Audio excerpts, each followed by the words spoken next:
इस वक्त एक ब्रेकिंग न्यूज आ रही है। यूक्रेन का रूस पर ड्रोन से हमला। यूक्रेनी ड्रोन हमले में रूस का टैंक तबाह हो गया।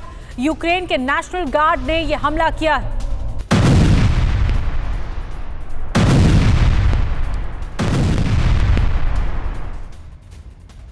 और एक और ब्रेकिंग न्यूज आ रही है। ब्रांस्क में फिर हमले की कोशिश हुई है। यूक्रेन ने ड्रोन से हमले की कोशिश की है। रूस ने यूक्रेन के 4 ड्रोन मार गिराए हैं। ब्रांस्क में यूक्रेन से लगातार ड्रोन हमले हो रहे हैं।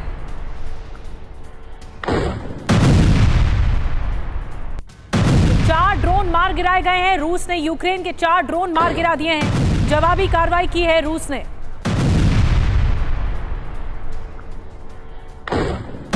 अब यूक्रेन के निशाने पर ब्रांस्क क्यों है, हम आपको ये बताएंगे। लेकिन ब्रांस्क लगातार टारगेट पर है। यहां कई अटैक हुए हैं, लेकिन रूस ने काउंटर किया है।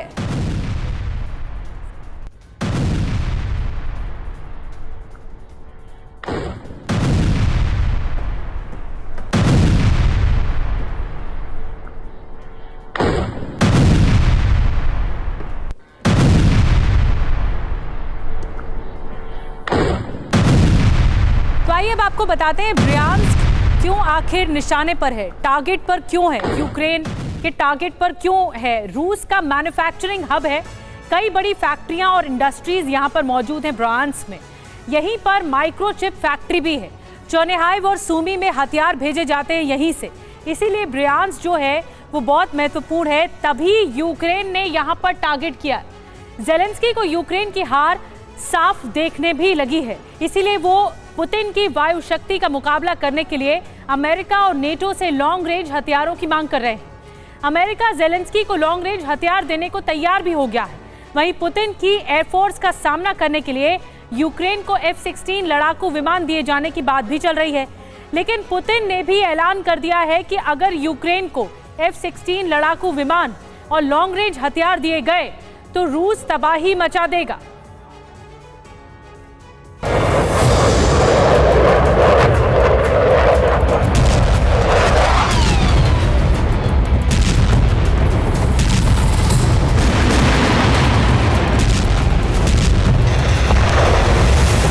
रूस के घातक हवाई हमलों से 18 महीनों के अंदर यूक्रेन की हालत पस्त हो चुकी है।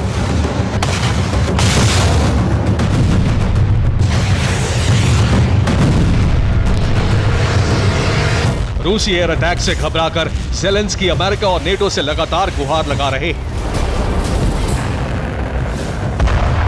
पुतिन के आसमानी प्रहार का मुकाबला करने के लिए यूक्रेन को पश्चिम से लॉन्ग रेंज वाले हथियार चाहिए। लेकिन जब तक पश्चिमी देशों से ऐसे हथियार मिलेंगे तब तक रूस अपने हवाई हमलों से यूक्रेन का पूरी तरह कंज्यूमर निकाल देगा।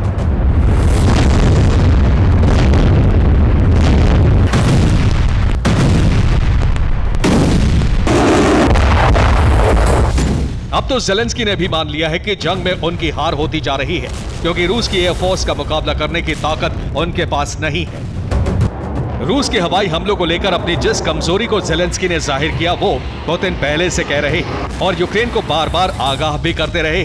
पुतिन ने मंगलवार को दावा किया था कि पिछले 3 महीने में जंग के मैदान में यूक्रेन पूरी तरह टूट चुका है। दावे के मुताबिक पिछले 90 दिनों में यूक्रेन के 71,000 सैनिक, 543 टैंक और 18,000 आर्मर्ड व्हीकल समेत कई बड़े हथियार नष्ट हो चुके हैं। हालांकि इस बीच यूक्रेन ने भी दावा किया है कि जंग शुरू होने के बाद से अब तक रूस के 80 से 120 इलेक्ट्रॉनिक वॉरफेयर स्टेशन को ज़ेलेंस्की की फोर्स तबाह कर चुकी है।